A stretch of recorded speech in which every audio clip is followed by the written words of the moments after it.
আজি সকলোৱে ভাল পোৱা ৰেচিপি এটা বনাব লৈছোঁ। চাই থাককচোন কি ৰেচিপি বনাম মই।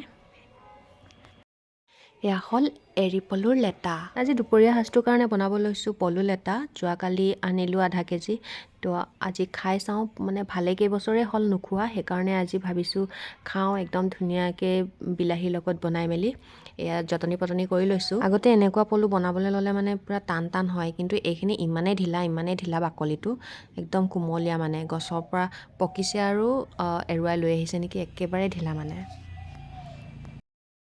আৰু এইখন থালত মই ৰেডি কৰি লৈছোঁ ধনিয়া, কণবিলাহী আৰু পিঁয়াজ, শুকান জলকীয়া কাটি ধুনীয়াকৈ এইখিনি ৰেডি কৰি লৈছোঁ। তাৰপিছত এইখিনি কাটি মেলি ধুনীয়াকৈ পলুকেইটাও কাটি লওঁ, দুটুকুৰা কৰি ল'ম, নহ'লে গোটাই দিলে ইয়াৰ মাজত নিমখ মছলা জলকীয়া একো নালাগিব। সেইকাৰণে মানে দুই পিচ কৰি কাটি ল'ম, তেতিয়া মানে ভাল লাগিব খাই, টেষ্টটো ভাল লাগিব। দুটুকুৰা কৰি কাটি ল'লোঁ, পিচ বনাই ল'লোঁ। এতিয়া কেৰাহীখন পাতি ধুনীয়াকৈ যিখিনি কৰিব লাগে কৰি লওঁ, আপোনালোকে চাই থাকক।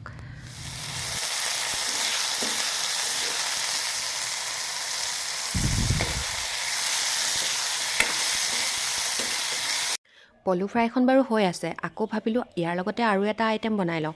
সেইকাৰণে মই বাৰীৰে খুতুৰা দুডালমান বিচাৰি মেলি ধুনীয়াকৈ আৰু এটা কেৰাহী পাতি এয়া বহাই দিলোঁ। খুতুৰা কেইডাল অকলেই নহয়, ইয়াৰ লগত পিছে দুটামান বাৰীৰে ফ্ৰেঞ্চবিনো দি দিছোঁ আৰু আন্দাজমতে নিমখ দি দিছোঁ। আৰু কোনে ভাল পায় সেউজীয়া এনেদৰে শাক, ঘৰৰ শাক, বাৰীৰ শাক খাই জনাবচোন, কমেণ্টত লিখিবলৈ নাপাহৰিব। সেউজীয়া শাকত ৰচুন নিদিলে মোৰ কিবা খালি লাগে, সেইকাৰণে মই কেঁচা ৰচুনো দি দিছোঁ। আদা দিবলৈ থাকিয়ে গ'ল বাৰু, দেৰি হোৱাত আদা নিদিলোঁ।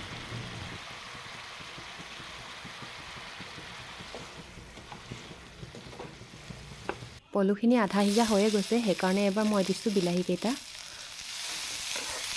বিলাহী কেইটুকুৰাও ইতিমধ্যে সিজিবলৈ ধৰিছে। এতিয়া মই ধনিয়া পাতখিনি ৰেডি কৰি লওঁ, আৰু বিলাহীখিনি সিজাৰ লগে লগে এয়া ধনিয়া পাত দিলোঁ।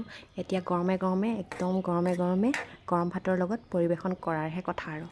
থালিখনো মই দেখুৱাই দিছোঁ আপোনালোকক, থালিখন চাওক, মোৰ আজি দুপৰীয়া থালিখন।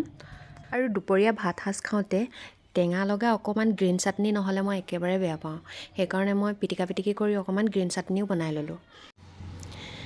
গ্ৰীণ শাকখিনি হ'ল খুতুৰা, ৰঙালাও আগ, ফ্ৰেঞ্চবিনৰ ভাজিকণ, আৰু এইফালে হ'ল তেলেংগানাৰ ষ্টাইলত বনোৱা কেৰেলা, আৰু সেয়া হ'ল গ্ৰীণ চাটনি অকণমান, তাৰপিছত পলু লেটাৰ ভাজি, আৰু এইফালে লাই শাকৰ ভাজি, তাৰপিছত এইখিনি হ'ল লফা শাকৰ জোল, তাৰপিছত নিমখ জলকীয়া আৰু এখন পুৰি আৰু কেইটামান ভাত।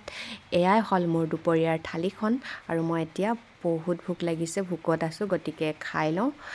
আৰু ভিডিঅ'টি চোৱাৰ কাৰণে আপোনালোকক ধন্যবাদ জনাইছোঁ।